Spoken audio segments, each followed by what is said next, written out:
সকল শ্রী রাধাকৃষ্ণ ভক্তকে স্বাগত আমাদের ইউটিউব চ্যানেলে। আশা করি শ্রীজির কৃপায় আপনারা ভালোই আছেন। তো এখনও পর্যন্ত আমরা জেনেছিলাম গীতাজির দ্বিতীয় অধ্যায়ের শ্লোক 45 পর্যন্ত। আর আজকের ভিডিওর মাধ্যমে আমরা জানব গীতাজির দ্বিতীয় অধ্যায় সাংখ্যযোগের শ্লোক 46 থেকে 50 ও তার অর্থ সম্পর্কে। তো শ্রীজির চরণধূলি নিয়ে শুরু করা যাক আজকের ভিডিও। শ্লোক নম্বর 46। জবানর্থ উদাপানে সর্বতা সংপ্লুতোদকে তবান সর্বেষু বেদেষু ব্রাহ্মণস্য বিজানিতঃ। শ্লোকটির অর্থ, শ্রীকৃষ্ণ বললেন, ছোট জলাশয় থেকে আমরা যা যা পাই, একটি বৃহৎ জলাশয় থেকে আমরা সেটা তো পাই, বরং বৃহৎ জলাশয় থেকে আমরা আরও বেশি কিছু পেয়ে থাকি। তেমনি যে ব্যক্তি পরম ব্রহ্মের জ্ঞান অর্জন করেছেন তার কাছে বেদের জ্ঞান বা উদ্দেশ্য অবশ্যই সাধিত হয়েছে বা সে অবশ্যই জানেন। পরবর্তী শ্লোক নম্বর 47। কর্মণ্যেবাধিকারস্তে মা ফলেষু কদাচন মা কর্মফল হেতুর্ভূ মা তে সঙ্গহত্ব কর্মণি।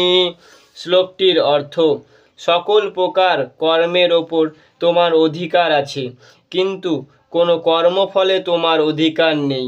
কখনোই নিজেকে কর্মফলের কারণ বলে মনে করো না এবং কখনো সুকর্ম না করার প্রতিও আসক্ত হও না। পরবর্তী শ্লোক নম্বর 48। যোগস্থঃ কুরু কর্মাণি সঙ্গং ত্যক্ত্বা ধনঞ্জয় সিদ্ধ সমভূত্বা সমত্বং যোগ উচ্যতে। শ্লোকটির অর্থ, শ্রীকৃষ্ণ বললেন, হে অর্জুন, ফলভোগের কামনা ত্যাগ করে ভক্তিযোগে স্থির হয়ে ধর্মযুক্ত কর্ম করো। কর্মের সিদ্ধি ও অশুদ্ধি সম্বন্ধে যে সমান তাকেই যোগ বলে। পরবর্তী শ্লোক নম্বর 49।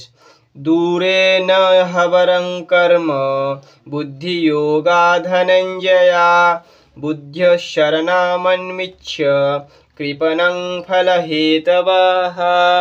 শ্লোকটির অর্থ, ঈশ্বর বললেন, বুদ্ধির মাধ্যমে ভক্তির অনুশীলন করো, সকাম কর্ম থেকে দূরে থাকো এবং ভগবানের শরণাগত হও।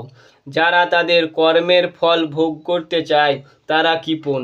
পরবর্তী শ্লোক নম্বর 50। বুদ্ধিযুক্ত জাহাতিহ উভে সুকৃত দুষ্কৃতে তস্মাদ যোগায় যুদ্ধস্য যোগং কর্মেষু কৌশলম।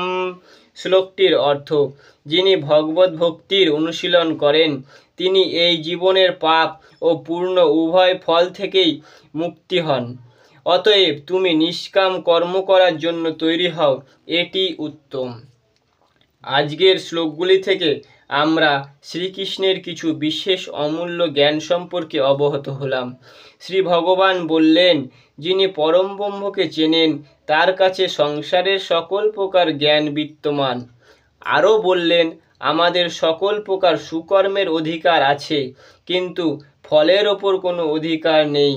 কখনোই নিজেকে শ্রেষ্ঠ না ভেবে সুকর্ম করে যাওয়া ও ঈশ্বরের শরণাপন্ন হওয়াই আমাদের জন্য উত্তম।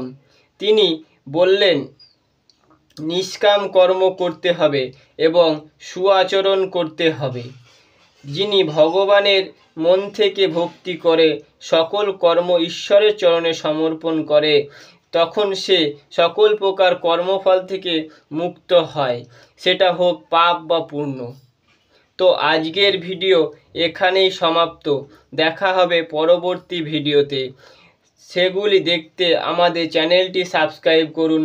রাধারানীর কৃপায় আপনারা সকলে ভালো থাকুন, সুস্থ থাকুন, খুশিতে থাকুন। রাধে রাধে।